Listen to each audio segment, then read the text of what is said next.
Okay, welcome back everyone. And I hope you had a good day learning little bit about GIS and how you can actually use these approaches. Like, it's also like a technology, just as genomics is. Yeah? We've talked so much about land use, land cover change and its impacts. So we thought it would be nice for you to have that exposure. Of course, you can't learn everything in 4 hours, but yeah. And now we have another really exciting talk. You heard this morning from Cliff. He and several others have been involved from the beginning in developing the conceptual background and framework for many of these things about spillover. And you'll hear from him about some wonderful work they've been doing in Bangladesh on Nipah. Cliff. Thank you. So what I'll try to do today is lead you through what I hope is kind of a coherent narrative of what we understand is going on with Nipah virus spillovers in Bangladesh, from the scale of individual bat behavior up to sort of these landscape perspectives. So to most other audiences, like I would probably start with some introduction about the percentage of emerging human diseases that come from animals and a definition of One Health. But you're not most audiences. I think you're all familiar somewhat with those terms. At least by the start of this workshop, a few days into this workshop, I think we're all kind of on the same page here. And especially kind of with the last few years of COVID and mpox, they've really opened our eyes to the reality of zoonosis. So instead of a lengthy introduction, I'll kind of start with this premise that predicting exactly when and where spillovers of pathogens will occur is a really difficult task. However, what we can try to do is work to identify these environmental, ecological, and behavioral drivers that increase the likelihood of spillover. And that means getting away from some of these just very broad scale hand-waving narratives about habitat loss and human encroachment that get used all the time as explanations for spillover, and instead really dive deep into these conditions that are unique to each pathogen, because they're not really all the same. It's very context dependent, all of the drivers that lead to spillover. But I use this diagram again because it's a nice way of structuring the talk. And because I'm part of the Bat One Health group, Raina lets me use this all the time. So it's a great way to kind of lead you through my overview of the talk. And so we'll start kind of with a brief overview of Nipah ecology in Bangladesh and how it touches on this reservoir host distribution, the host density, as well as human exposure. So how are people getting exposed to Nipah virus? So what is Nipah and where does it come from? Nipah virus is a paramyxovirus in the genus Nipah. It's the cousin of Hendra virus that I talked about this morning. Nipah was first isolated in 1999, shortly after Hendra. And it happened because of an outbreak in pigs in Malaysia and Singapore. So it spilled over from bats into pigs and then caused a bunch of human cases in people that were working in slaughterhouses and on pig farms. The outbreak only ended when they basically slaughtered like 1 million pigs. It was a huge devastating impact on the pig industry in Singapore. But luckily, we've never had another outbreak. So in Malaysia, they instituted a policy of not planting fruit trees nearby to, pig farms, right? Because that was actually one of the attractants is during the 80s and 90s, there was this kind of practice of kind of cooperative agriculture where they were growing fruit trees on the same premises as they were also putting pig farms. And they would often have them right next to each other. And so these bats were coming in to feed on these mango trees and other fruit trees that were overhanging the fruit the pigsties, and that's how we ended up with kind of these infections. So after they instituted that policy, we've never seen another outbreak in Malaysia. But shortly after that outbreak, they started noticing these human cases in Bangladesh. So in 2004, some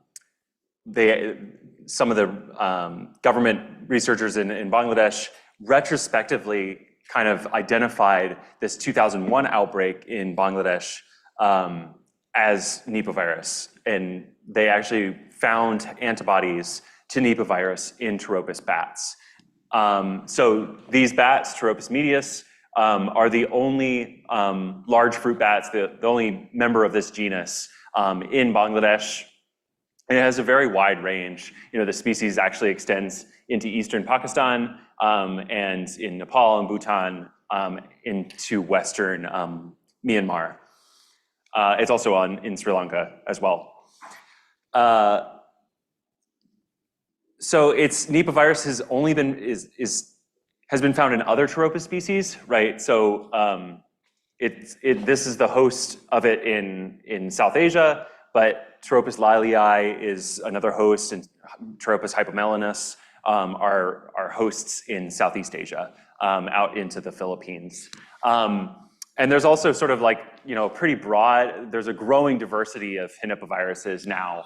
So this is from a paper in 2022 describing a new species, Angovokili virus, that's in another pteropodid bat in Madagascar. So you have other things like Ghana virus and cedar virus that are also in Pteropus species.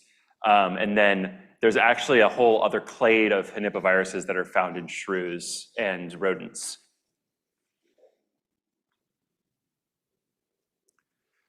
So most cases of Nipah virus in Bangladesh come from spillover instead of person-to-person transmission. So you can get person-to-person transmission with Nipah, but it's somewhat inefficient. The reproductive number, right, the number of secondary cases produced by one human case of Nipah is actually below 1, right? So if you have an outbreak, they tend to fizzle out really quickly. You don't get second and third generations of transmission. And the primary source of human infections is through date palm sap consumption. So there's a species of tree that's native to Bangladesh and other parts of South Asia called Phoenix sylvestris, the wild date palm tree. And what they do is, in the trunk of the tree, you can actually cut a kind of trapezoidal or rectangular cut into the surface. You're actually cutting into the cambium of the tree, and you're accessing sort of that wet living tissue in the inside, and the sap just seeps out of it overnight. So they'll kind of shave it with a chisel, and then they'll put a little tap or a spout at the bottom, and they'll collect it in a clay pot like this, or sometimes they'll just use a plastic jug. And you'll collect 1 to 2 liters overnight. And so we know actually, people will take this and they'll collect it in the morning, and then they'll sell it door to door, fresh, and people will drink it. It is a delicacy during winter. So they only collect it for fresh consumption during winter. So pretty much November to April. But we know from these infrared camera footage that bats will also feed on this. So here's a Pteropus bat hanging upside down, drinking the sap, and here's also a bandicoot having also a snack as well. So what we do, they're licking the sap, they're urinating in the sap. They sometimes find feces in the sap, and also some of the sap collectors will occasionally find dead bats in the pots. And they might just pull the bat out and then just keep selling it, or they'll use it for other purposes. They often say if the sap is dirty or contaminated in some way, they won't sell it. They'll just feed it to animals. And we also observed that spillovers are really highly clustered in space and time. So they're primarily restricted to sort of this central and northwestern region of Bangladesh, which are these areas where human sap consumption is the highest, right? We see a lot of date palm sap trees being planted in this area, but it's also a really, like, there are also date palm sap production elsewhere in Bangladesh, but they don't consume it fresh. They'll actually use it, they'll often turn it into molasses or sugar and use it for other purposes instead of drinking fresh. Spillovers occur basically every year. There's only been like 1 or 2 years, I think 2007 and 2016, we didn't have any spillovers, but it basically happens every year. And spillovers are mostly, like I said, restricted to these winter months. So kind of from January until April. And that's actually this season of the year when they have date palm sap collection. That's the only time that they're selling it fresh. But this brings up the question of, like, you know, how does the ecology of bats potentially influence spillovers, right? It seems here that a lot of it is spillovers is based on human industry, right? Basically, human behavior is exposing us to this virus. But maybe something's going on in the bats. Do areas with spillovers maybe have more bats than other areas, or do they behave in different ways? I think there's a reasonable hypothesis there. So between 2011 and 2013, the team in Bangladesh did a survey of 206 villages and found all of the Tropus bat roosts within a 5-kilometer radius of those villages. Yeah, please. Okay, so you just showed that the map of subcontinent with such a wide distribution of this bat, right? My question is that why the outbreaks for Nipah are only reported from Kerala or Bangladesh, not from anywhere else? I have no idea. Yeah, no, I think it's a big mystery. I mean, you do see, so the consumption of fresh date palm sap and fermented date palm sap from Phoenix sylvestris also extends into West Bengal, in Siliguri, in like eastern India. So you have outbreaks there as well. But I don't know if date palm sap is the one that is the driving factor in Kerala. From what I read in the literature, it's possibly from dropped fruit. There's maybe a different mechanism going on there. But is Nipah virus absent in these bats in Pakistan or in Nepal? I don't know. Well, like, I don't think anybody's actually measured it. I don't think anybody's done any surveys in those countries. I think if you looked, you'd probably find it. But maybe the conditions aren't there for spillovers to occur. So it could be in the bats, but there's just not this channel for the virus to get into humans. It's only maybe in those 2 locations that we really have these potent mechanisms for spillover.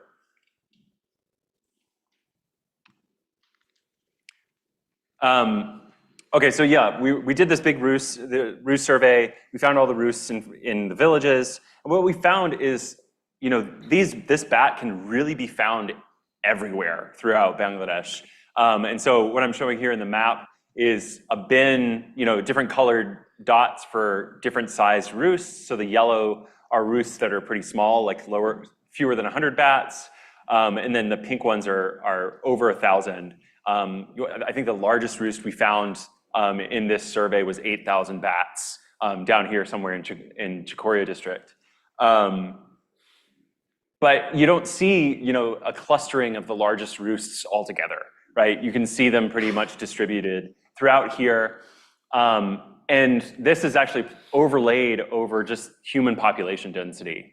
And so this is Bangladesh. It's a very dense population pretty much everywhere. So these bats appear to be pretty habituated to human disturbed landscapes. And, you know, are on average pretty small. So the average roost size is, you know, 300 some bats, or the median is about 150. Which is, you know, compare that to some of the roosts in Australia, they're probably like an order of magnitude smaller than what you see in like Tropis electo and things like that in Australia. And even here, I think even in India, compared to some of the Indian populations, I think these are somewhat smaller.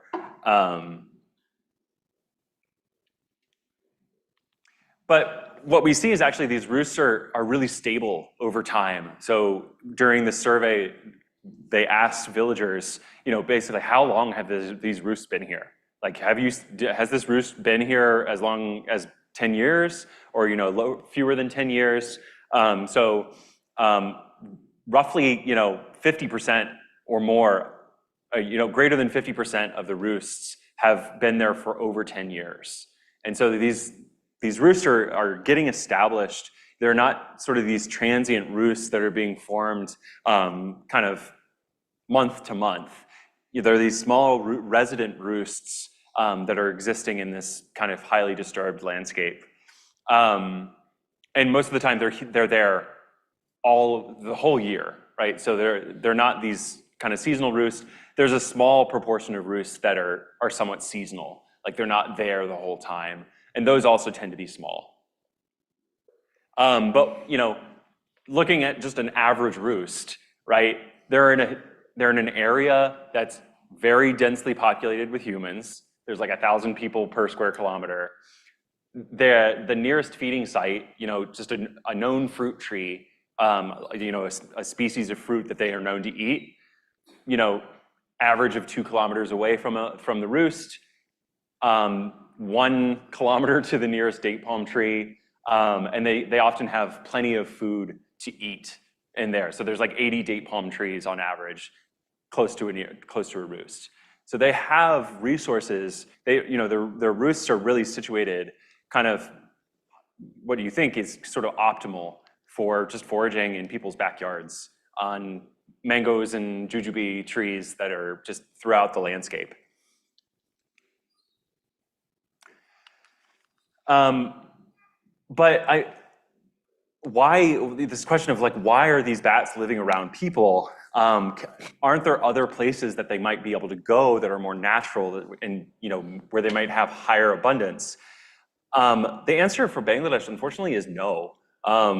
So humans have been occupying Bangladesh since at least 1500 BCE, and the native forests were cleared fairly early for rice cultivation. So, this is some reconstructed land use maps for the last, 300 years. So in 1700, they estimate that there were some remnant forests up in like Sylhet, and over in the eastern hill tracts, and around the Sundarbans, and some through kind of central northwestern Bangladesh.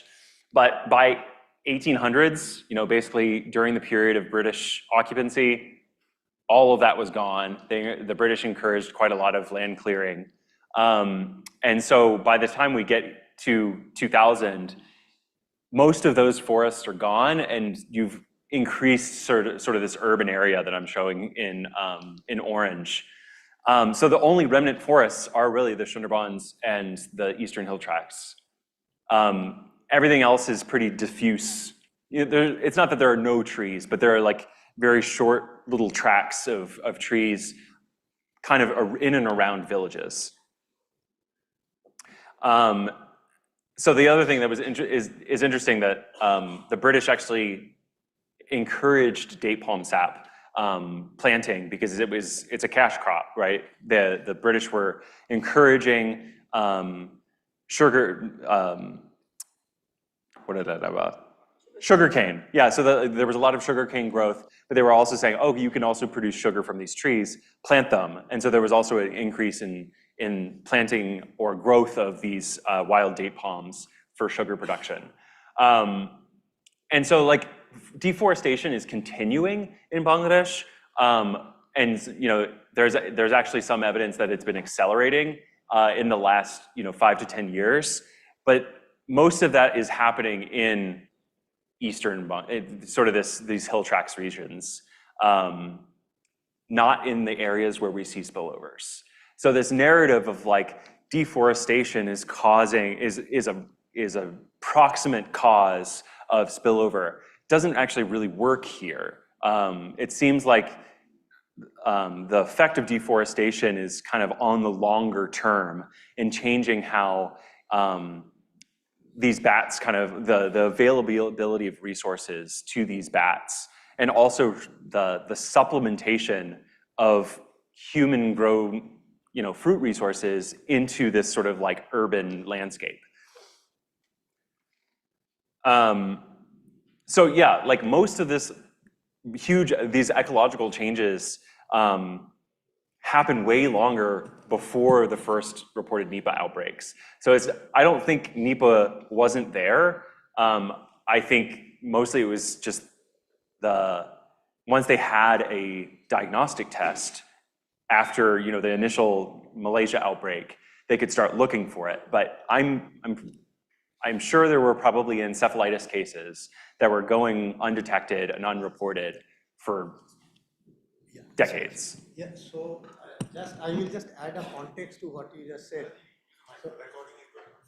Okay, so to the best of my knowledge, at least from mid-90s, there have been reports of what you said, encephalitis outbreaks in North Bengal and adjacent to some of these hotspots where spillover have been happening in Bangladesh as well. Yeah. So sometimes World Health Organization bulletins used to highlight these outbreaks. And at a later date, some of these actually was identified as Nipah outbreaks in Bangladesh, never in India, in West Bengal, to the best of my knowledge. Yeah, but it's hard because there are other causes of encephalitis. Like initially, Nipah was misdiagnosed as Japanese encephalitis. And so it's hard to say without a diagnostic test, but I totally believe that some of those were Nipah. And I think that's case in point, right? Like this has been happening here for a long time. And I don't think there was just some snap ecological change that caused this to start happening. I think it's been a slow increase, or just, we just finally had the tools to notice it. Excuse me. Yeah, go ahead. You show me the incidence in the human dominant landscape. Or is it due to the habit of the Pteropus itself? Because in Kerala, we found that most of them are occupying either in the interface or into the human settlement rather than going to the evergreen forests. I think they are very tolerant of human disturbance. And I think the fact that there are many resources for them in these they're attracted to it, right? They're just gonna go where they can find food. And so we're sort of supplementing this natural habitat. And so if I were a bat, I'd be there too. You're putting a buffet out for them. And so they're just gonna go where the resources are. Because if some of the natural resources may be highly seasonal, right? So like some of their historical food sources, like nectar and pollen and some of the other fruits may have, very seasonal abundance, but you've put some of these non-native trees into their habitat as well. The example I might give is guava. So guava is a non-native tree, but fruits are available all year, and they love guava. So that you're supplementing this diet so that they sort of have a consistent resource that's available in these human-dominated landscapes. So I think they're they don't mind it. They don't mind the harassment. I think it is something special about this species. When we did the survey, actually, all across Western Ghat of Kerala after this 3 outbreak, so we found that they are occupying mostly 50% of are in the interface, and around 32% are in the human-dominant landscape, even toward the seashore, and very few roosts are there inside the evergreen forest. And predation level is very high in the natural, in the forest ecology, but here the predation is very less. Yeah. And plus, I think most of them, when you look into the resources usage, we found that they are using, agriculture. Yeah. Based And what's the predation? Is it just hawks and snakes and things? Hawks, snakes, civets. Yeah. Oh, civets will. I didn't know that. Civets. Interesting. Yeah. So there could be predator avoidance as well. They find shelter close to humans, right? So in a way, they're kind of akin to rats, in that way. They're very tolerant of disturbance and seem to thrive in these habitats. But I think in my mind, sort of this shift from where they were living in forests, like you think historically they would have probably lived in these evergreen forests, but as those habitats have dwindled, they've had to shift towards these human-dominated landscapes. And so, the example I gave with Hendra and the Australian fruit bats, right? They had these really large assemblages of bats, and they were following of these seasonally available resources, and you might get these huge aggregations. And they might break off into smaller groups occasionally, but always come back. But through this process of deforestation and urbanization and the placing of these resources, these cultivated fruit resources onto this landscape, plus time, you end up getting sort of these very small resident roosts that are kind of spread throughout this human-dominated mosaic. But this is, this increases the proximity. You're putting bats right on top of people. And so I think that is a great recipe for spillover. You just need to add one particular ingredient, date palm sap, or some other spillover sort of pathway, and then you'll get it. So I think that's the case with Kerala. These are just two places where there's actually a good kind of channel for this virus to come through.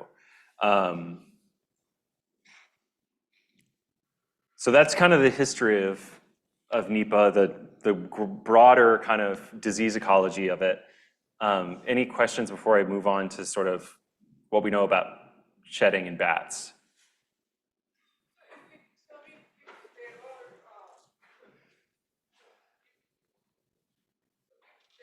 If there are spillovers happening elsewhere, and if they have gone undetected, so that makes Nipah not so contagious.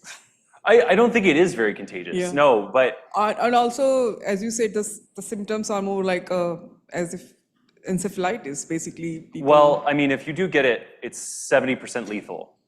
Like it will kill you. Yeah, so like it may not be very transmissible, but it's a horrible thing to get.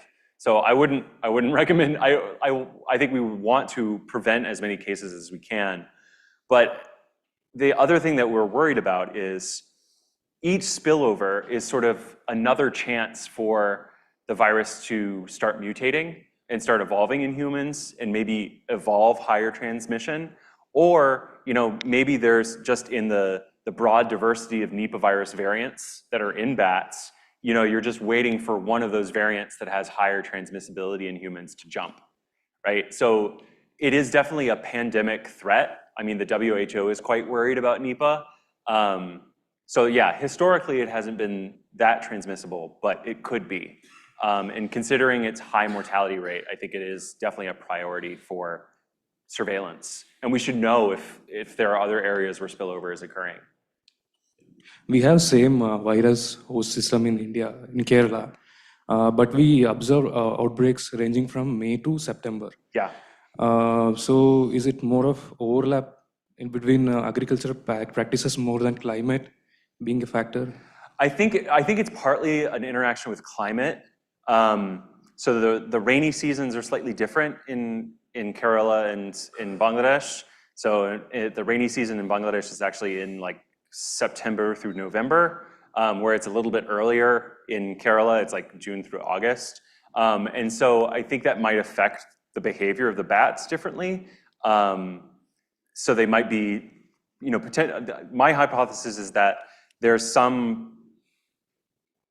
about food availability and climate is causing these bats to sort of split off from large groups into small groups, into small foraging groups that might be changing sort of where these bats are in the landscape, and maybe changing sort of their stress response, right?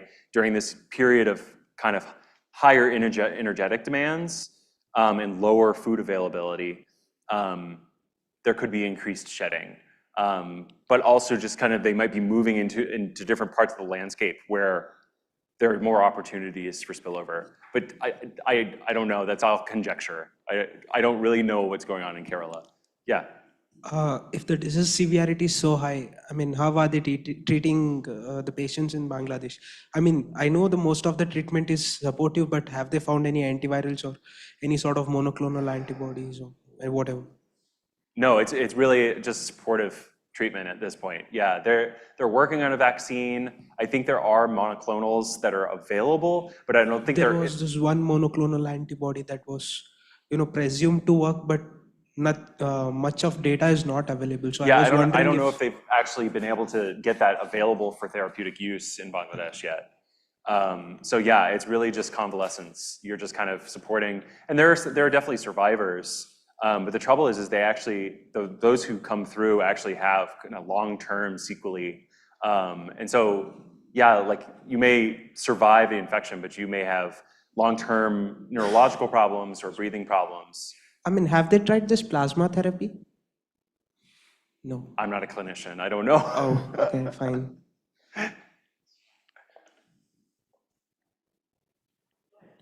Just a clarification, Cliff, here. Yes. So you said shedding is more in winter or spillover events are more in winter? Spillover events are more, well, yeah, spillover events are more in winters. I'll get to it. Shedding is not more in winters. Yeah, but it's complicated. Because I mean, when you mentioned for like to Darshan's question that the monsoon may be playing a factor in Bangladesh and in Kerala. But then you also mentioned that winter is the time when people are drinking the sap. Yes. So, I mean, isn't that one of the major reasons? I think I think that is probably the major reason for the seasonality. But I think there might be something going on in the bats as well that's contributing to this seasonality. But I think generally it's really the human behavior that's the channel that you're getting this virus through. But we're still curious about kind of the ecology of what's going on in the bats and how much that's contributing. So, yeah. Can we differentiate between infected and, though I know that it is reservoir for Nipah, but can we differentiate between infected bats and non-infected bats? Any experiment or observational studies or something like that? Like just looking at the bats, Yes, can you tell? yes. No, they show no symptoms whatsoever. They are unaffected by this infection. So the only way we can tell is surveillance. Yeah, correct. Yeah. Some changes in behavior or something, some experimental studies or something, so that surveillance will become easy. Like, well, it's really hard because even detecting a positive bat, the prevalence is so low, right? So that it's less than 1% of bats. It's less than 0.1% of bats have Nipah virus, and so if they're infected, it's a very acute phase that they're infected. So actually detecting them infected at one time is really difficult. So I think it speaks to this sort of like reactivation of latent infections. So they might just very briefly reactivate a latent infection, and then it goes back down again. And so it may be a course of a week that they're shedding. So, and then you're done. Right, and it may be just one bat in a roost that's shedding for a week and then it's done. So yeah, it's really difficult to actually detect this. And I'll talk more about that. Can I pause the question? And okay. So yeah, I mean, this gets to the point of it's really, really crazy hard to catch a bat who's actively shedding Nipah virus. So this is a study that was done by EcoHealth Alliance, John Epstein and his group, where they did a 6-year survey of one roost in Faridpur. So Faridpur is a district where they've had multiple spillover events. And so this is a very large roost. Before the roost tree was cut down about 2 years ago, this roost was like 1,500 bats and had been there for 10, 20 years. So they surveyed this roost, and so they were doing they looked at human detections over time. So these are actually, the orange columns are human cases. And then the gray bars are actual viral detections in individual bats. So at this time, they were actually sampling 100 bats every 3 months. So they would capture 100 bats and then test throat swabs and urine swabs to see if they could detect the virus. And in that time, you have several thousand bats that were sampled, and you've got, less than 10 bats that were positive. But they have really high seroprevalence, right? So circulating antibodies against Nipah virus are on the order of like 50%. So so this is RNA prevalence. And then this is IgG antibodies. So in adults, 50% of adults have antibodies. And so, this kind of speaks to, they're constantly getting exposed to the virus, right? Or their immunity kind of maybe lasts for quite a long time. But shedding is extremely, extremely rare. So yeah, 0.4% was the total over 2,000 samples. Yeah, go ahead. To this, but in terms of, maybe that was your fourth point about how to do such studies. Is that what you're going to, okay, then I'll keep. Yeah, no, I mean, it's getting both of these data points, right? RNA detections and seroprevalence can help you kind of understand what's going on there, right? So like, maybe these bats are shedding for a very short time, but because contact rates are probably pretty high, exposure is high, right? So we actually think, these bats shed it in their urine, but this urine can kind of create what we like to term like a mist in these roosts. So all these bats are, when they come back from feeding, they all kind of urinate at the same time. So like as they come back from feeding, they're defecating and they're urinating as they're coming into the roost, and it creates this just like mist of urine. And so if there's an infected bat in there, they're probably exposing a dozen, all of their neighbors in the roost. And so that's maybe a nice recipe for high seroprevalence, but low shedding. So, for example, like in our work from Nagaland, where seroprevalence for filovirus, some filovirus, was also not even 50%, right? It was 3 out of 100 something. So, so then detecting the RNA would probably be really hard. Yeah, I mean, they've never been able, so we think, Ebola, like the hosts of Ebola virus are in our African fruit bats or, any sort of African bat, but they've never detected an Ebola virus in bats. But they can find antibodies to it. So I think these viruses are devilishly hard to find in these bats. So they might be pretty rare in us, but rare in these bats and not cause any illness in them. But when they come to us, lights out, it's bad. So what we decided to do, that work from EcoHealth Alliance ended in 2012. We thought it would be an interesting way to expand on this work to look at how much variation there was in virus shedding and seroprevalence across multiple bat roosts across Bangladesh. And so we collected samples from roosts sort of inside this kind of Nipah belt, the region of historic outbreaks, and also outside. So we also had a roost out here in Chikoria, and also roosts from varying sizes.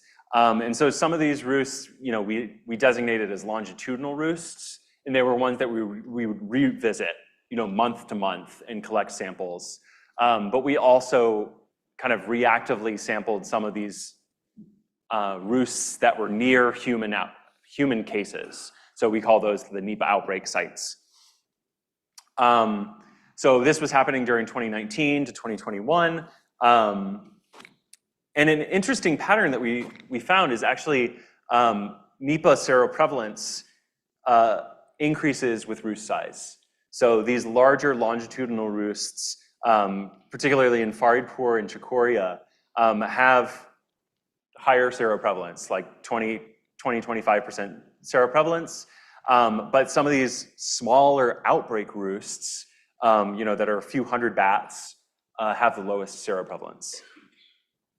So, maybe it's suggesting that there's some density dependence in transmission going on. And we also were kind of curious, we have this great longitudinal data set now.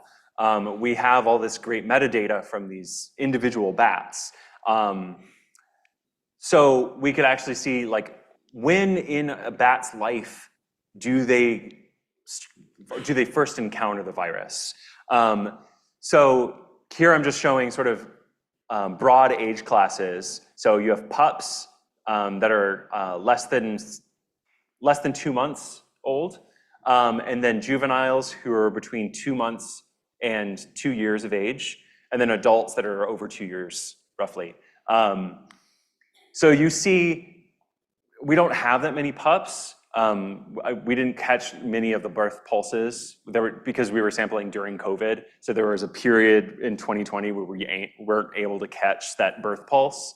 So we didn't have that many pups, but seroprevalence starts out kind of high in the pups because they get maternal antibodies. So you can actually look at a mother and its pup, and they will both have Nipah antibodies. The serology tool that we're using is multiplex serology, so we can actually measure multiple Nipah and filoviruses. And so these bats will have, like a female bat will be seropositive for several paramyxoviruses and several filoviruses, and so will their pup. So that this mother is actually transferring this acquired immune response to its pups. So you also see filovirus seropositivity in these bats? Yes, so Reston, and I'll get to that. I have a nice figure. So yeah, they start out maybe with some protection. That wanes within their first few months of life. So in juveniles have the lowest seroprevalence, and then it's back up for adults.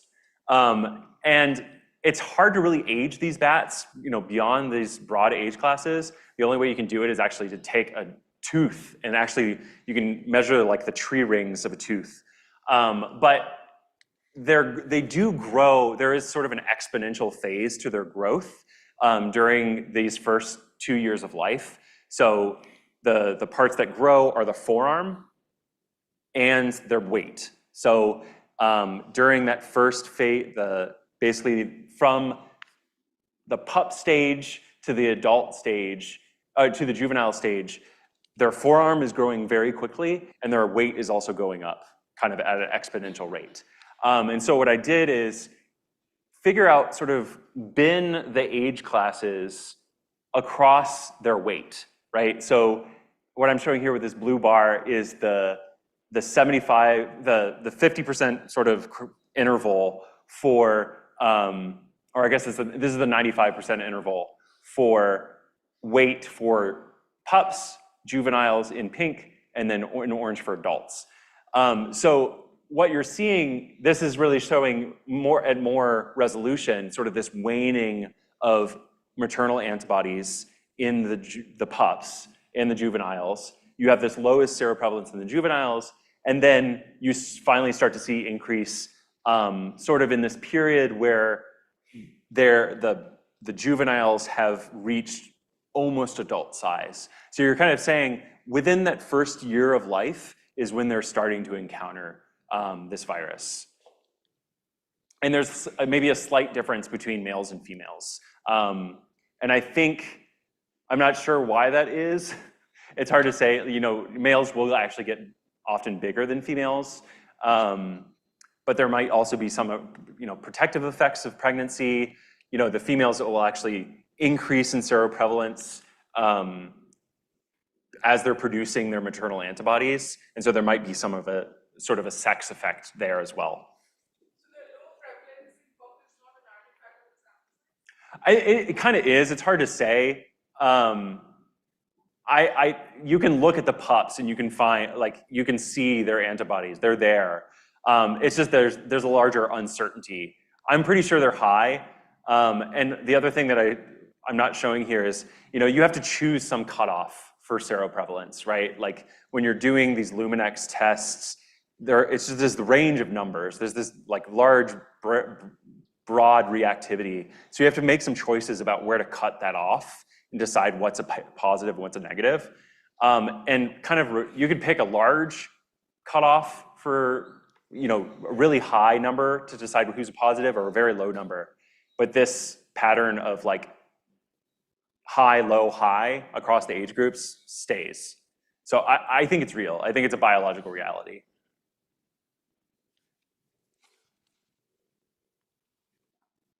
And then here I'm showing just the Nipah seroprevalence in adults over time in 2 different roosts. And so I showed you sort of in that one roost with the Epstein study, it just kind of varies over time. We basically saw the same thing. We didn't have quite as high seroprevalence as they did, but they had a different cutoff for seropositivity, and they were using a different test. They were using an ELISA. They had a different serological test, so different sensitivity and lots of different explanations there. But we're generally seeing just kind of this random variation throughout the year. You don't see kind of seasonal peaks in seroprevalence that are going on. So this was the same roost that they studied, and then this is the large roost out in eastern Bangladesh that's outside of the Nipah belt. So there have never been any human outbreaks here, but you can still see high seroprevalence. And then what I'm showing here with these triangles here is actually the shedding, the Nipah shedding. So pink triangles are individual bats that were positive. So we had one individual that was positive here in July of 2019, and then one again in September 2021. And then the blue triangles are these roost detections. And so we've got a handful of detections kind of in 2019, and then none throughout the rest of the period at this roost. And we also only see this sort of shedding event at the Faridpur roost in 2019. Nothing else. I don't know where it went. I don't know what was special about 2019. Yeah, it's hard to say.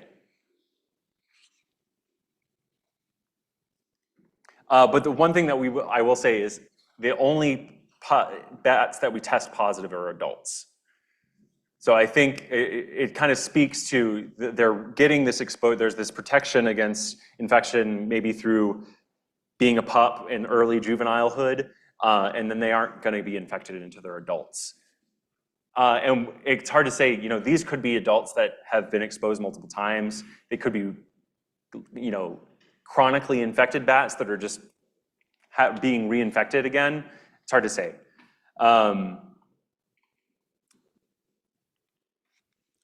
So the other thing that I want to mention here, and the Epstein study as well, we're seeing these shedding events mainly actually in summer, so like April through like July, but this one was in September. Really what you can see is that there's really sporadic shedding that can happen kind of randomly throughout the year. We don't see more shedding events during winter in the same way that we see in Hindra. But we do see some shedding in winter if we can look for it. So this was part of a study where field teams were actually deployed to investigate roosts at nearby human outbreaks. So this was between 2012 and 2019, like a series of investigations that were happening at these outbreaks throughout central and northwestern Bangladesh. So here, these X's that I'm showing are the Nipah cases, and then there's individual roosts. So some roosts that were negative and some roosts that were positive. And so they would find whatever roosts they could find in the village. They would sample them, and they found in these cases, over these investigations, there were 21 human cases, right? So not that many cases, but there were 21 human cases, and they looked at 23 roosts, that were nearby these cases, and 7 of those roosts were positive. at the time, like shortly after the human case was identified. So what we think is happening is we're catching this tail end of a shedding event, right? And so you can actually take you go to the roost, you put out tarps, and you measure urine from underneath those roosts, and you can kind of pool those aliquots and test those aliquots. And so at the first visit, there were several roosts where every single or nearly all of the aliquots were positive, which might indicate that there was a really high virus load in that urine. And then they revisited those roosts, a week later and then 2 weeks later, and basically all of it was gone, right? So you're kind of seeing this pulsed shedding event that wanes very quickly. But you did have, there was one roost, actually, this is roost in Maniganj, I forget which one it was. Oh, no, it was this one in Joypurhat. So initially it was like 80% of the aliquots were positive, and then, less than 10%, but that still kind of lingered. I think this is not zero at this point. So there's actually one roost where after the human case was identified, they could still detect Nipah virus at a nearby roost like 50 days after the human case. So I think what this shows is you can get shedding in winter, but it's maybe not at these large longitudinal roosts that we're looking at. It's maybe at these smaller roosts that are kind of on the edge, or these satellite roosts that are separate. And these are the ones that are contributing to spillover. And the interesting thing that we see, those roosts near human outbreaks, this wasn't actually part of this paper that we published. We went back, after we saw that trend with seroprevalence in roost size, we were also curious, well, is there a trend in shedding with roost size? And so, in these investigations of human outbreak roosts, there's a large variation in size, right? There was one roost that was, over 6,000 bats, and then a few roosts that were less than 50 bats. And what we see is there's a higher detection rate of Nipah at these much smaller roosts. So it could be, I don't exactly know what to make of this. Why these bats in smaller roosts are shedding more is kind of a mystery. But it might be that kind of this lower seroprevalence that we see in these smaller roosts provide less kind of immune protection at a population scale against like a potential outbreak, right? So there's been lower historical circulation.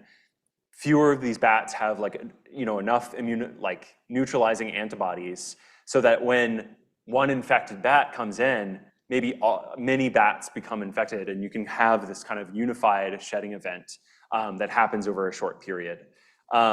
Alternatively, these bats might be experiencing some stress, right? They might be on the edge of a habitat or in suboptimal habitat where there's just not a lot of access to food, or maybe these are mostly juvenile bats who are just young and stupid and don't know how to forage very well and are kind of also experiencing nutritional stress. There's lots of kind of alternative hypotheses for this, but it's an interesting pattern that we really want to investigate more. So what I think is happening kind of in my mind for Nipah is, in order for Nipah as a virus to kind of persist in this population in Bangladesh, where you have low prevalence of shedding yet high exposure and high seroprevalence, the best way I think about it is that it has to be sort of like these twinkling Christmas lights, right? Where you think of these virus shedding events as kind of these flashing lights that are happening kind of on and off across the landscape at kind of different times. So they might turn on and off as bats become newly infected and are shedding, or reactivating these chronic infections, but the timing of those infections might be sort of asynchronous. So it's difficult to predict when any single light will turn on, but on a landscape level, oh man, oops. There's always some light that's on, right? Some level on a landscape, right? It's persisting in some degree. And so that's how it can persist sort of in this meta population, is there's always some infected bat that's somewhere. I got it, it's fine. So when you add in this winter date palm sap, the human behavior component, right? As long as you have that channel there, that's there to catch, one of these random events, that's when you get a spillover, right? So it doesn't have to be this synchronous pulse of shedding that's always happening in bats. As long as the human behavior is there to catch it, I think that's why we see this seasonality. Yes?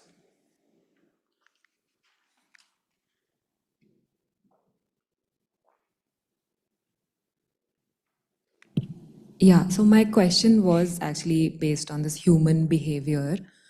So all the positive patients, do we know their history? So you briefly mentioned that there are different ways they consume the sap. Yes. So is it like a certain way of consumption that is causing it? Yeah, it's basically either they drink it fresh or they drink it fermented. Both. Yeah, it's either one. So drinking it fermented is somewhat uncommon because alcohol is like banned in Bangladesh because it's a Muslim country. So people do drink it. It's just kind of like they keep it on down low, like they don't talk about it very much. But basically, most cases, they've done multiple case control studies, and the only risk factor that shows up all the time is whether they drank napalm sap within the last week. And there's actually a series of cases where one sap seller will sell sap to a person, or actually there's one case where there was a sap collector and he was giving sap to his family members. Several of his family members died, and they also gave sap to like a neighbor, and several of their neighbors died as well. So this one person ended up sort of killing indirectly several people in the village. So it's really it's a tragic story. I think people don't really understand the consequences of this. I think now it's understood that sort of napalm sap is a very risky thing, but people still keep drinking it. There's plenty of, there's actually our colleague will get on Facebook occasionally and find pictures of people saying having some napalm sap, because people, it's a cultural tradition. It's a delicacy and it's hard to give up despite the known risk of it. And actually more recently, there's apparently been a small industry of freezing the sap and actually shipping it across Bangladesh in areas where you can't always get it. So I'm waiting to see if there's any sort of interstate transmission events that have happened through this. So yeah, I mean that's the main risk factor. They have looked at dropped fruit, whether people have consumed dropped fruit, but it's never the odds ratio for that as a risk factor is always just above one, it intersects 1 all the time. So it could be a risk factor, but I think napalm sap is the main way that it happens.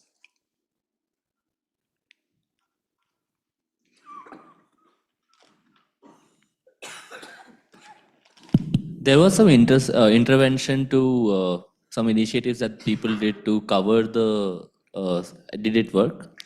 I mean, it does work. I mean, they actually use the infrared cameras and you can see that it can block the bats. They could see that the bats were coming in, investigating, and not being able to access the sap. But just getting people to do it is really difficult. You can show them the data and tell them that this will protect against Nipah virus, but I think a lot of people just perceive Nipah as not really a huge risk, and so they're just it's not worth the effort. So I think there has to be more incentives to maybe pay them a little bit more to cover the sap or something like cover the trees, or find another way of kind of convincing them that this is the best thing to do. If you maybe speak about, if you can find some data that like covering the sap actually increases the sap's quality, and they might get more money for it, so it make an economic argument, that might be more useful. It's hard. Here it's kind of psychology. You kind of have to convince people to do something. Yeah, Balaji. Yeah, so here is the thing, this date palm sap, I'm a Bengali from South Bengal. Okay, it's part of our life, particularly in winter. Maybe tomorrow, if we go somewhere or day after tomorrow, I can get you some sweet, which was sweetened by molasses from date palm sap. I've had this. I've had You the have had molasses. it, The molasses is right. delicious. Right. So there's a huge socio-economic, factor behind it. Now, and that's one reason why it can't be removed from the system, right? In regards to consuming date palm sap, we all have consumed date palm sap. I mean, now where I stay, I don't get it, that's all. But previously where I used to stay, almost in winter, almost every morning. And the fermentation part, you don't have to ferment it. So early morning, the seller will come and sell. If you drink it early morning, it's sugar. If you drink it little bit later in the day, maybe around 8:30 or 9 a.m., it's fermented already. Yeah. Fine. The problem I understand with the exposure of date palm to bats is that there's no way for us to stop it. This incentive, as you said, not many people are going to follow, right? However, what I am very interested to understand is why date palm sap is the only source. Because mangoes, guavas, any ripe fruit, right? They're equally consumed by flying fox and other fruit bats. And they come directly to market and they're consumed by us. Sapotas. So I have worked a lot in sapota orchards in Tamil Nadu. Not a single sapota can be found which is semi-ripened and that does not have a bad bite, right? So I'm very curious that the root is predominantly only through date palm and sap and not really anything else. Yeah, I think it's still worth exploring alternative pathways, and we'll get to that. Like, I think we're trying to do that with our current study, is try to understand all the pathways that this virus can take to humans.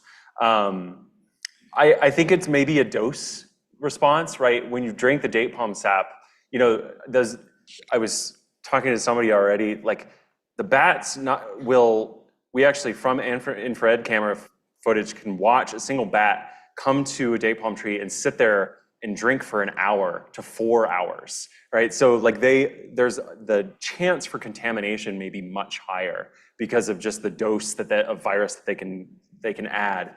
And also when you're consuming the date palm sap, you're also consuming like a cup of juice or more, whereas the virus load from a single bitten mango may be very low. So I think that might be part of it. But I don't think the risk of contaminated fruit certainly could be a possibility, and I think we need to look into it. So I don't want to discount it, but I think a lot of what we've seen historically is driven by date palm sap.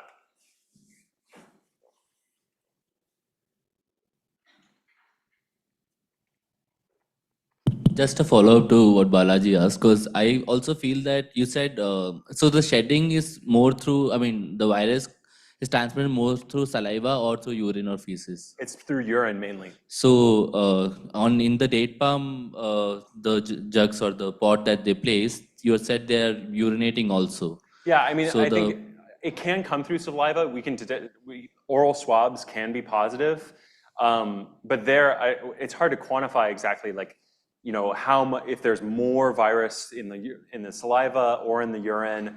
I think there's just sort of a volumetric question of just there's more virus, there's more virions in the urine, and also there when they're feeding on date palm sap, they're licking the surface of the tree and they might be urinating in the pot. And so there's sort of this additive effect. Whereas with fruit, there's maybe just the biting, right? They're not biting and then peeing on the fruit pit, you know? So what I think, like fruit, if they bite, so if human will see the bitten fruit, they will not eat.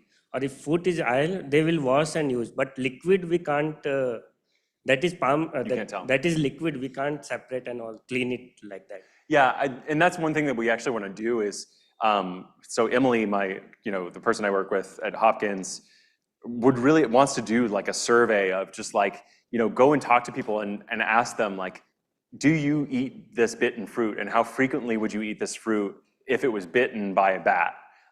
Just to get an idea of just like any of that avoidance behavior, because I think it depends on the fruit. Some person may say, oh, this bitten part, I'll just cut that off, and I'll eat the rest of it. But the other ones, they might say, it's all bad. A small jujube, you'd be like, it's bad. Yeah, I think I was also going to point out that I think some days ago someone pointed out about guavas having parakeet bites. So whenever, like, my grandma used to give it to me, like those ones were special ones basically. They used to cut it off where the bite was, and then it used to be washed. It used to never be washed before cutting it off. So I think that eliminates a lot of, I don't know, maybe it helps.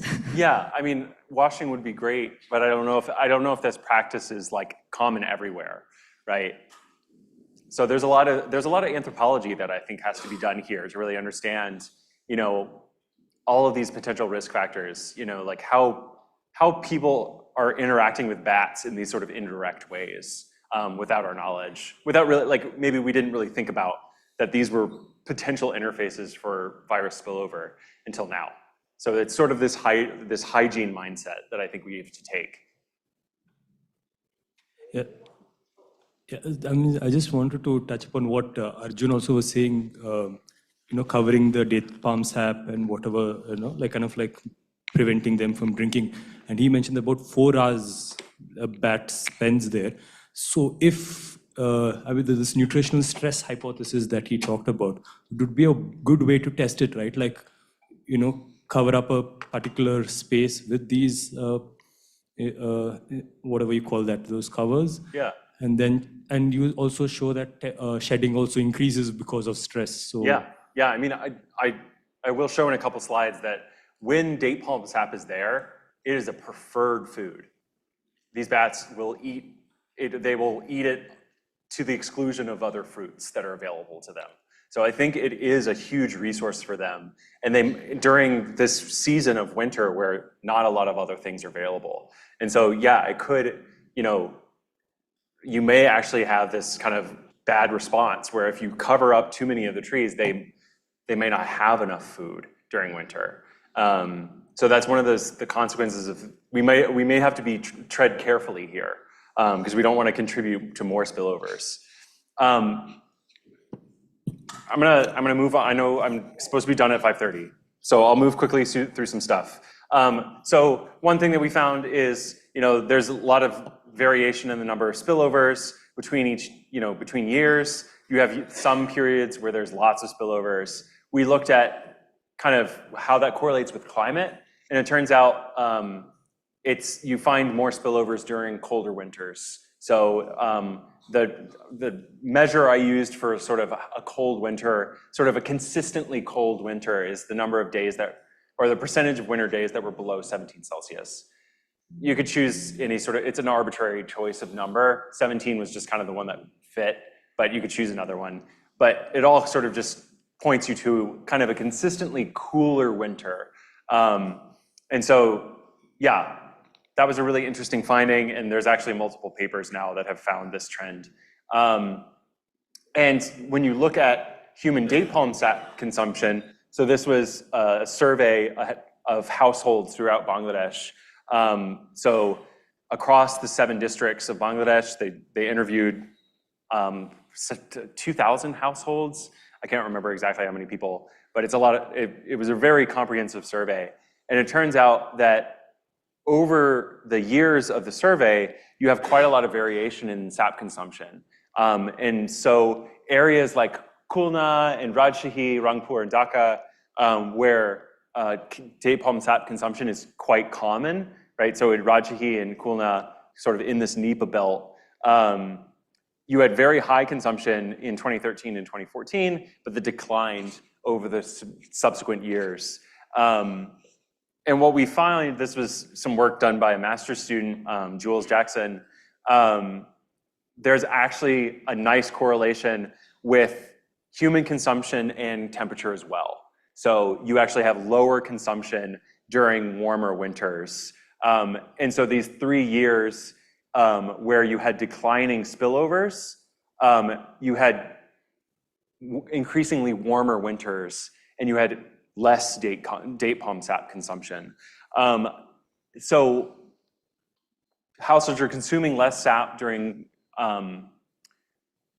they consume sap less frequently. No, this is the opposite. They consume sap more frequently during colder winters.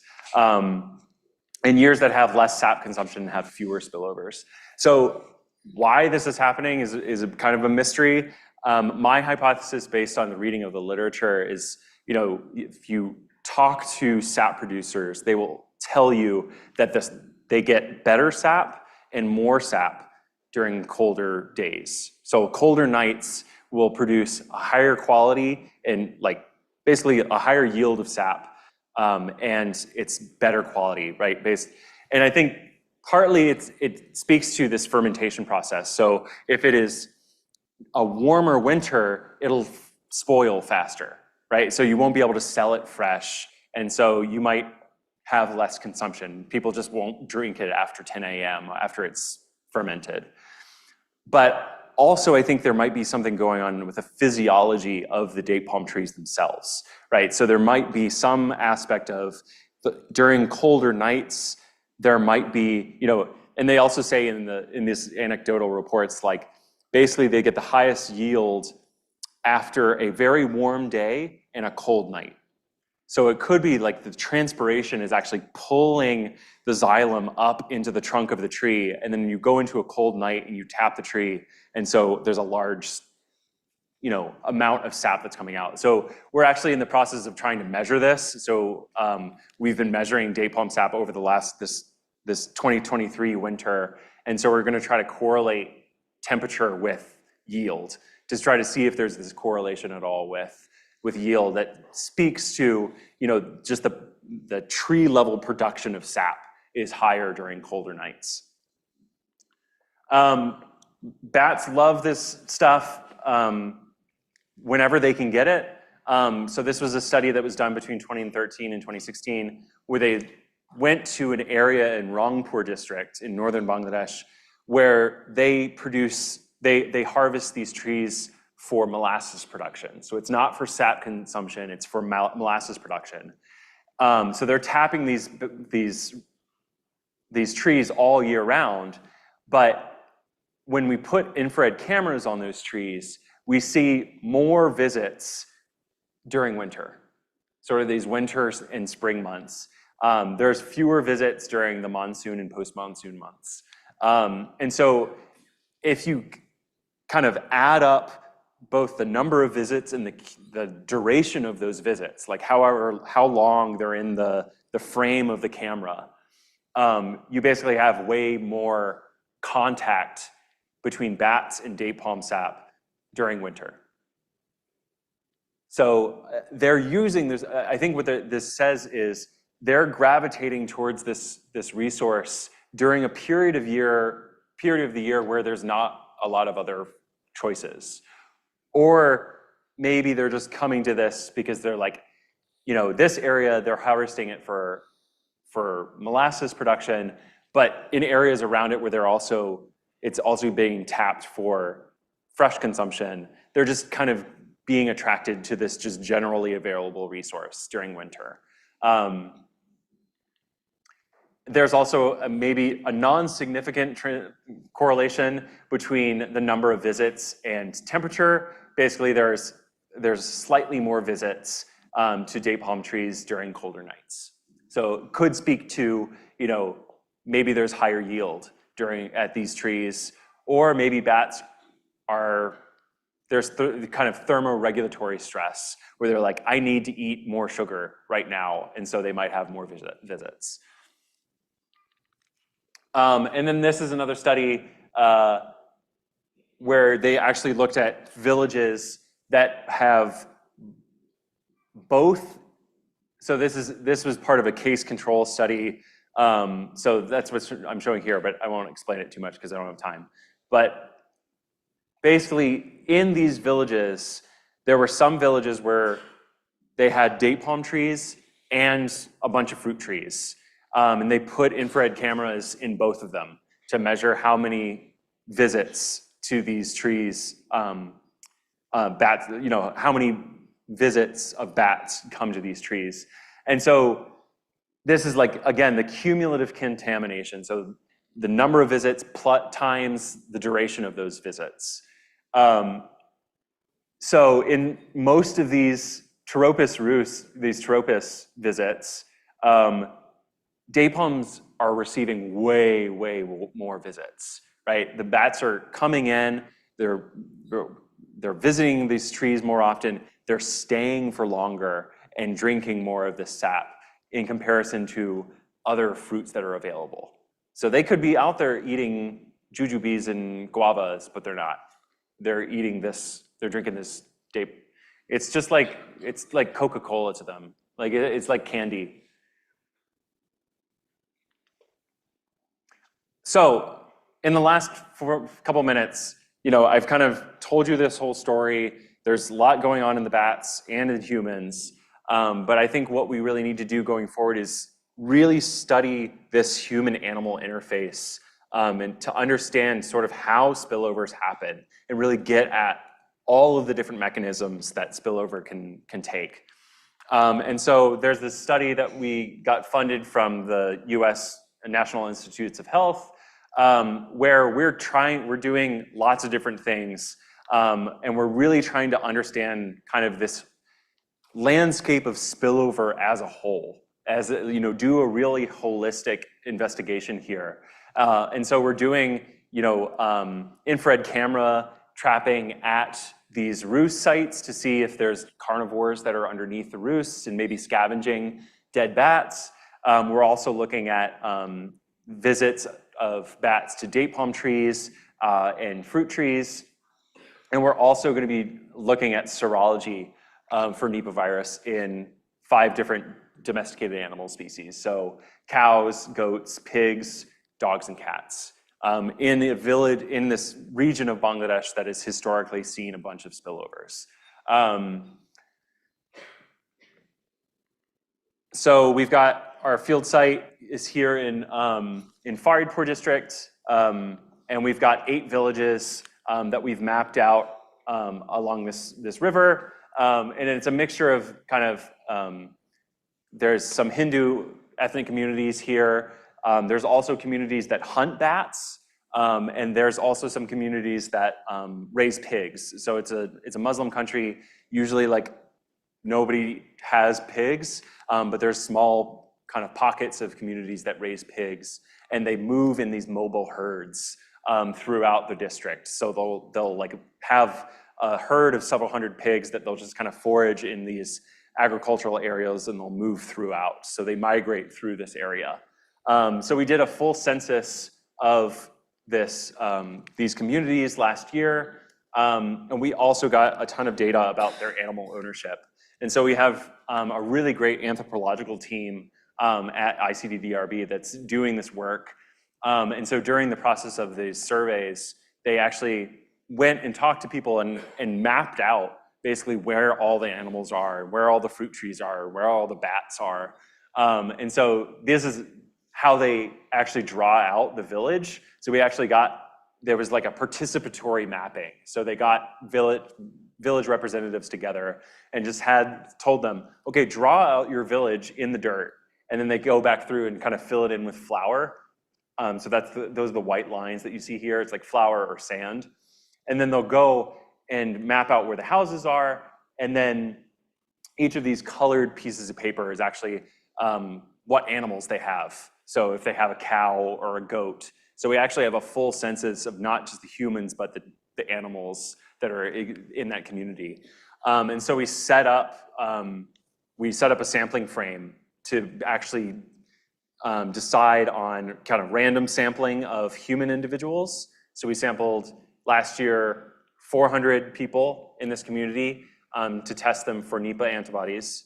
And then for each of cattle, goats, pigs, dogs, and cats, we got 350 of each of those. So to get sort of a baseline seroprevalence for Nipah. Here are just some fun photos from the roosts. So again, we've got bats feeding on date palm sap along with rats. And I think this is a Pteropus. This is a Rosettus, I think. And then this is some sort of Rattus or bandicoot. This is a jungle cat that's underneath our roost, and this is a jackal underneath our roost. We don't see that many like dogs and cats underneath the roost, but we do see these sort of wild carnivores that are under there. So we're going to actually we're in the process of building some traps to go try to trap some of these animals as well to see if they have antibodies. And then, so, during the course of this study, we did this, in this first year, we've done this baseline serological cohort. Well, we've done this baseline cross-sectional study. And then over the next 3 years, we're actually going to be sampling hopefully these same animals or additional animals every 6 months, so we can actually look at the new incidence of spillovers into this population. Because I think the idea is, we want to understand how frequently these viruses are spilling over, newly spilling over into these populations.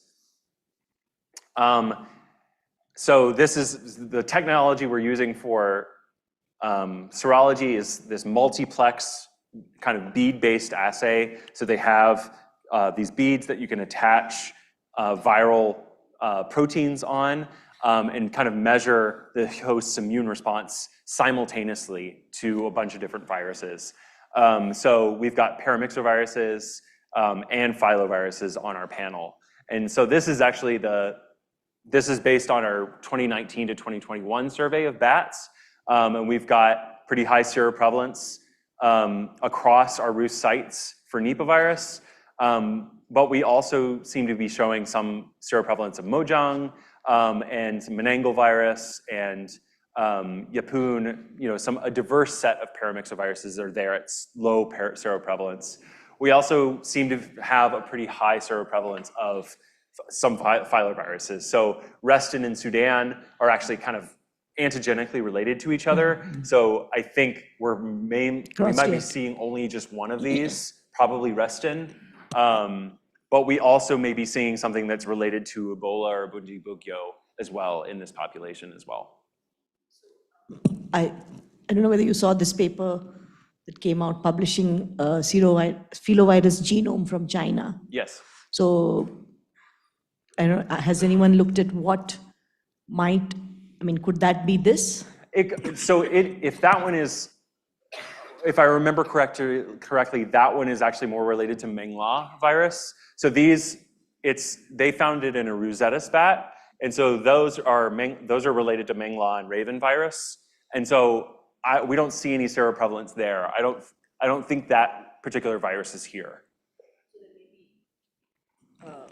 Other filoviruses. Yeah. So there's also another virus. I think they've also found one in an Eonycterus bat, but that it's also, if I remember, it might be more closely related to Yovu.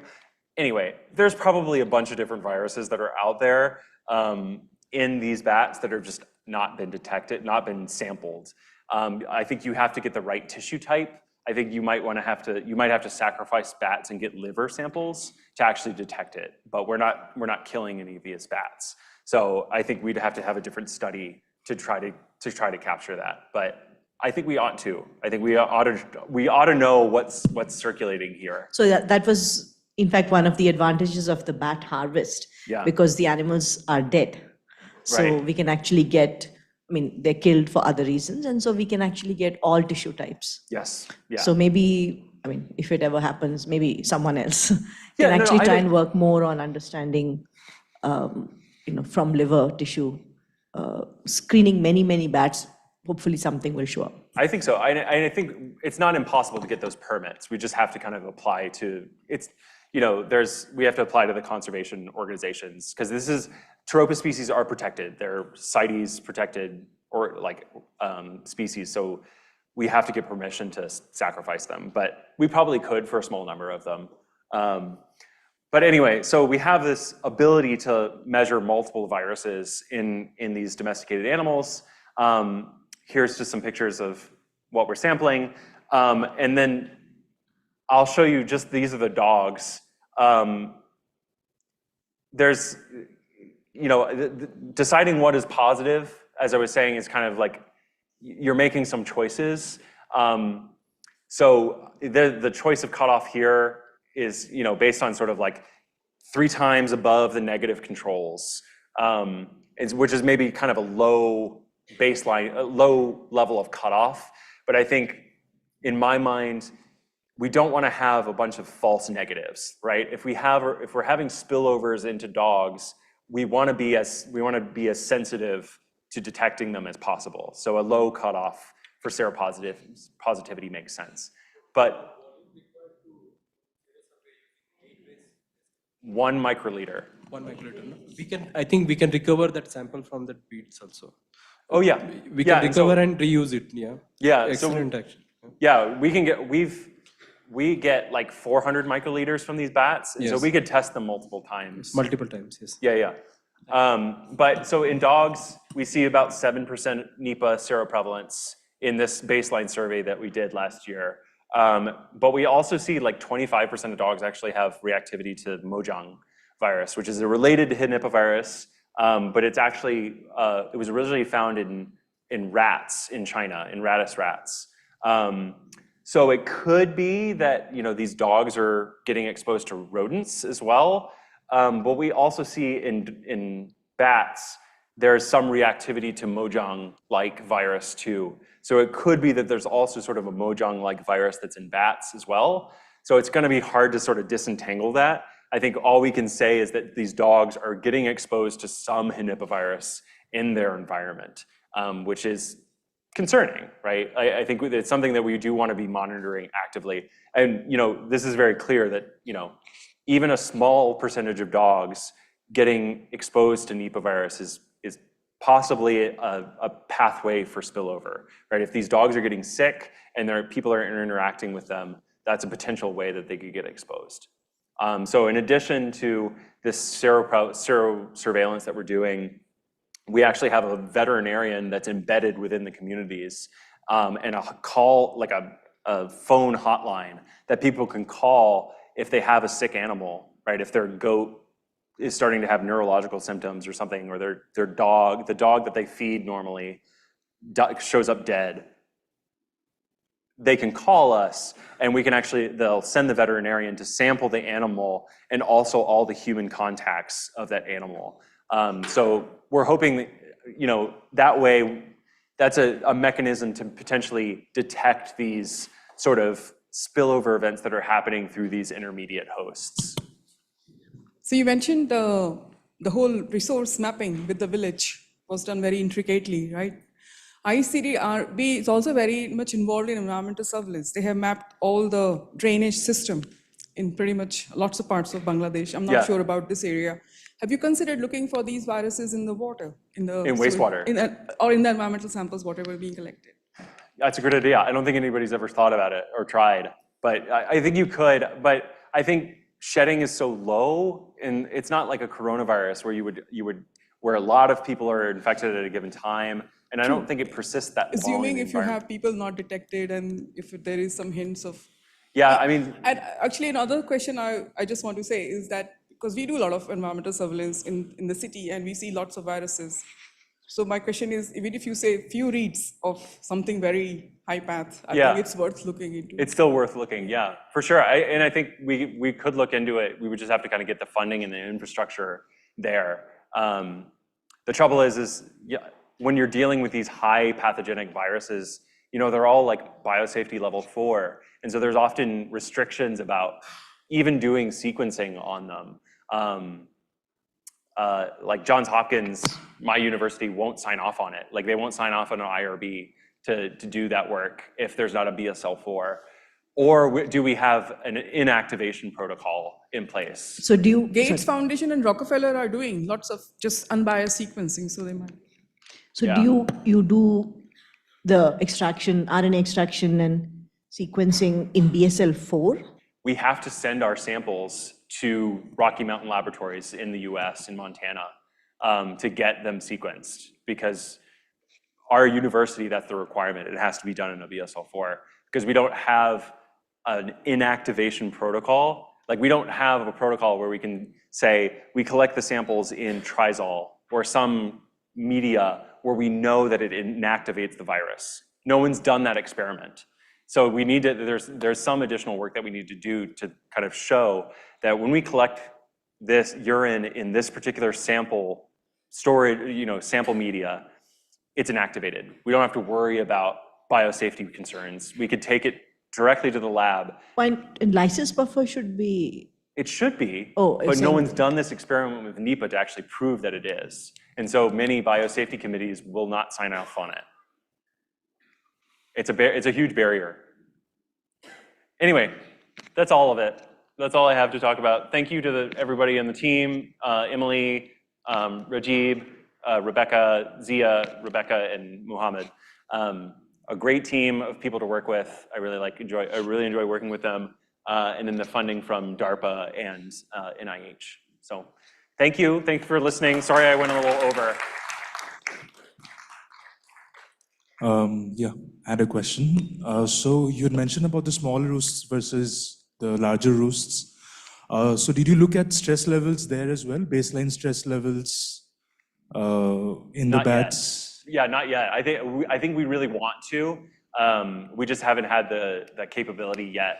I think we're working on we just applied to a grant through another NIH grant where I think that's what we want to do is actually find good biomarkers of stress in these bats and then specifically target those smaller roosts, and then also kind of a gradient of roost disturbance. So find a series of roosts that are in progressively maybe disturbed or lower, higher quality habitat versus lower quality habitat, and kind of look at these biomarkers of stress across there as well as shedding. So yeah, we have study designs in the works, but we just haven't done it yet. Preference could change, right? With how they're preferring date palm over other fruits during the winters, they might change their dietary preferences based on larger roosts, or smaller roosts or higher infection. Yeah, I think there just needs to be more. We need to do more work, with ecologists on the ground, just trying to understand these, the dynamics of these large roosts versus small roosts, how they're moving kind of seasonally between these populations, and kind of what these smaller roosts, what's the purpose of these smaller roosts? What are they doing there? Why are they there? Are they, capitalizing on locally available resources or something like that? There's just more work that needs to be done to understand kind of the life history of this behavior. Hi. Yeah, it may sound funny, but someone was mentioning that we can't identify in a palm sample that if the bat is urinated or not. So why can't someone come up with an idea that any reagent may detect that urine sample in the palm so that it can easily identify? Well, it's not just the urine; it's also saliva, right? So I don't think you could. I don't know if you'll have one test for both. Yeah.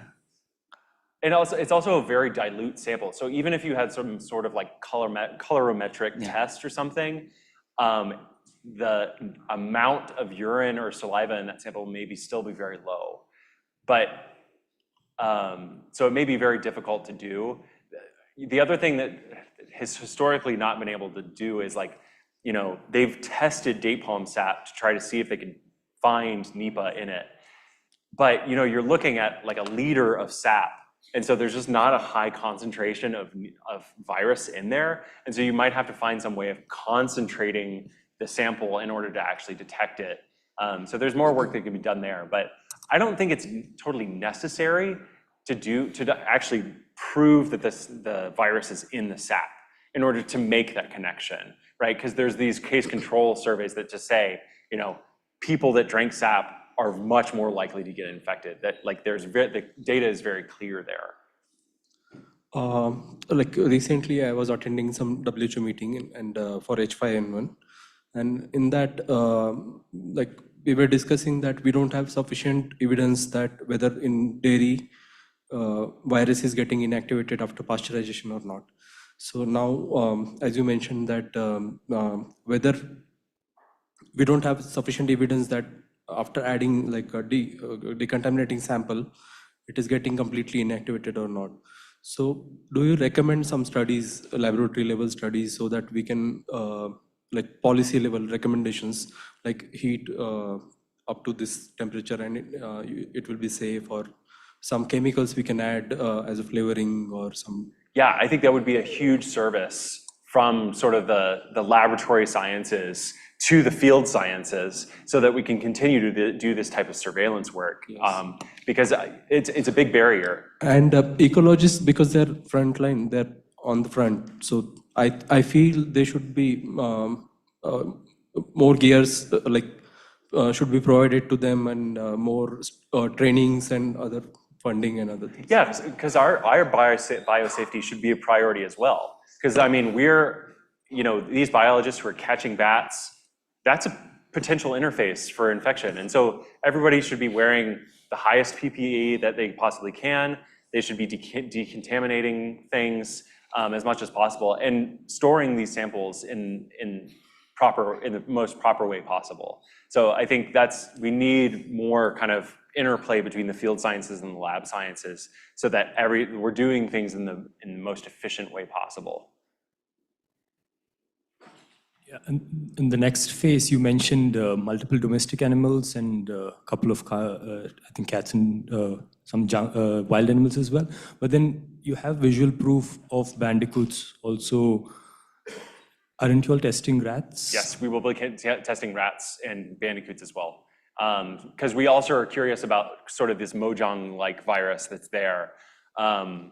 So in the same grant that we just applied for, we're going to be capturing a bunch of rodents and shrews and testing them for Nipah and hantaviruses.